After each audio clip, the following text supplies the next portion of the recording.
Alright, so Joe Joyce makes his comeback. He stops Cash Ali in the 10th and final round. He wins pretty much every minute of every round on the way to it. On the surface, that sounds pretty good, doesn't it? Come back, win pretty much every minute of every round, stop the guy in the last round. A guy who's never been stopped before. Yeah, albeit Cash Ali is English level, fair to say, but still gets himself back in the winners column. On the surface, you'd say, yeah, that's pretty good. But when you see the performance of Joe Joyce, and for me, I think I even said when I previewed this fight, Joe Joyce's best weight is kind of in the 260s, the mid to high 260s. That's normally a good weight for Joe Joyce. He came in, now bear this in mind, I said when he fought Zhilei Zhang in the rematch that I changed my mind based upon what he weighed. Or not even really based upon what he weighed, even before that, because I could see, when I see him in person, I was like, oh good lord, he's after packing loads of weight on. So I thought that's going to be a detriment to him.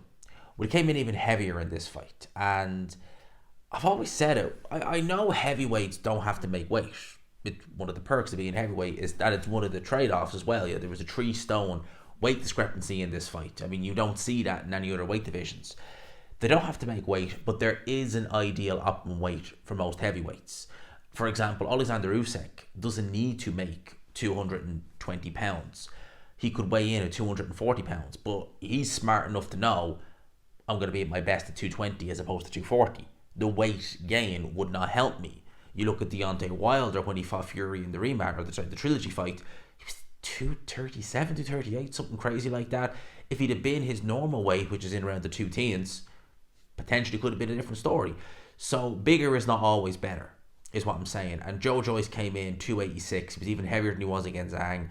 And I've heard rumours that he didn't have the best camp, that he was a bit disinterested in camp. So, maybe you could look at that and say, well, probably didn't go in at optimum peak Joe Joyce in terms of fitness, in terms of mentality, everything.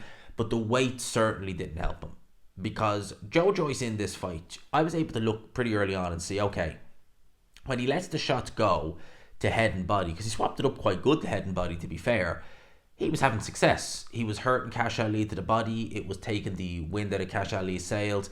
After about round 4, Cash Ali really was kind of running on fumes at that point. And I maintain that was probably from the body work that Joe Joyce was doing. But he just wasn't doing enough of it. Joe Joyce, Carl Frampton said it best. With Joe Joyce, he doesn't necessarily have gears per se. He just has his own pace that he goes at. It's normally quite a high pace. He can punch a bit. And the guys he's in there with normally aren't able to match that pace. They're not able to really keep him off. They're not able to get him out of his game plan. And that's normally how he breaks these guys down. In this fight, he seemed very pedestrian. That juggernaut, that work rate wasn't really there. It was there in parts, but not what we'd seen in the past. And Cash Ali, his game plan, and I think he realised obviously that he probably wasn't physically in the best of shape. He couldn't go the rounds at any way decent pace. He was trying to keep this guy off him. He was resorting to looking to land overhand rights. And it was, I think Richie Woodhall on commentary said, and he's right to say this, that Joe Joyce, that punch, he's always been open to it. Always. You look at his fight with Bermane Stiverne. Stiverne in that fight, that's 5 years ago now. Stiverne had seen better days 3 years earlier, maybe more. He was able to land that shot. He's always been open to that shot.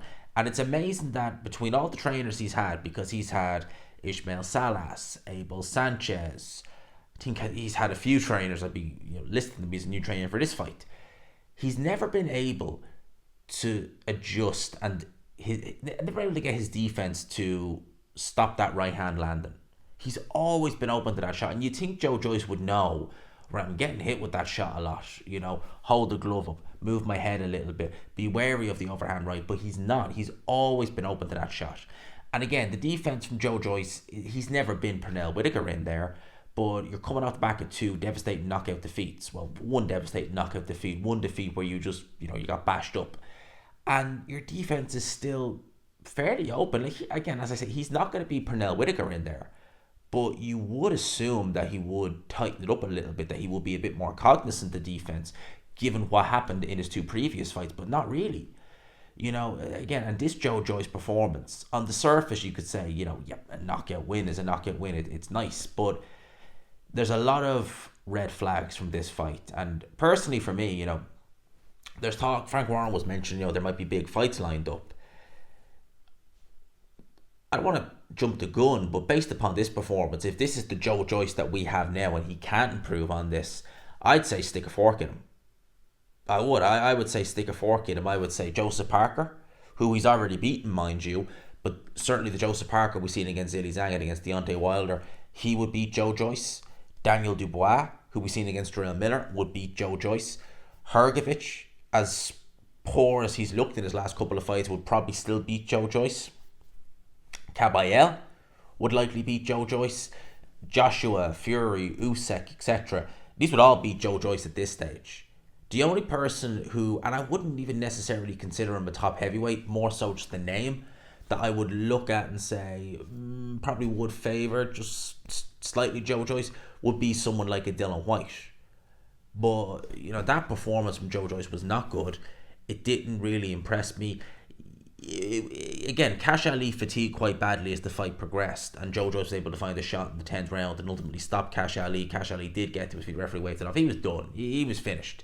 So he was able to close it with a knockout, but I really believe if this was the Joe Joyce of 2022, who was, again, fighting the likes of Carlos Takam, who was fighting and stopping the likes of Joseph Parker, this fight would have been over pretty quickly.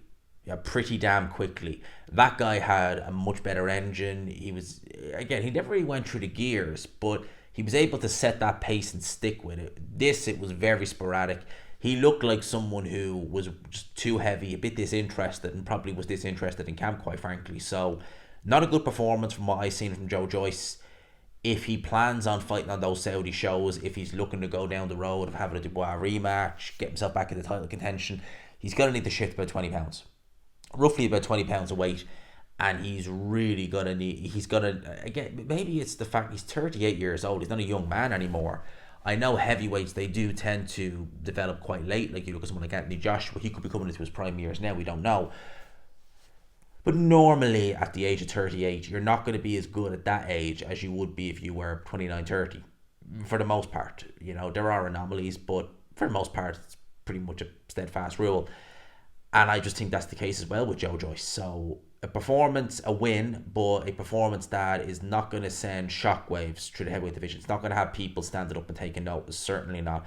Joe Joyce is going to be, he's tough, he's durable, he has power, but yeah, he, again, that's against Kash Ali, bear in mind, a guy whose claim to fame is biting David Price, an English level fighter really, with no disrespect. So, you're doing that and labouring against Kash Ali. Bear in mind, you've beaten in much more clinical fashion much better guys than Kash Ali, Carlos Takam, even Christian Hammer, Joseph Parker, etc., Brian Jennings. That to me was not a good look in there for Joe Joyce. And I don't want to jump the gun, but if that is the Joe Joyce we have now, top level, stick a fork in him. Just stick a fork in him at top level. That's what I got to say on that. Let me know your thoughts in the comment section below. I hope you enjoyed the video. People, smash the like button. If you could, hit subscribe. Of course, as always, if you haven't already. And for now, I'll leave it there. Peace.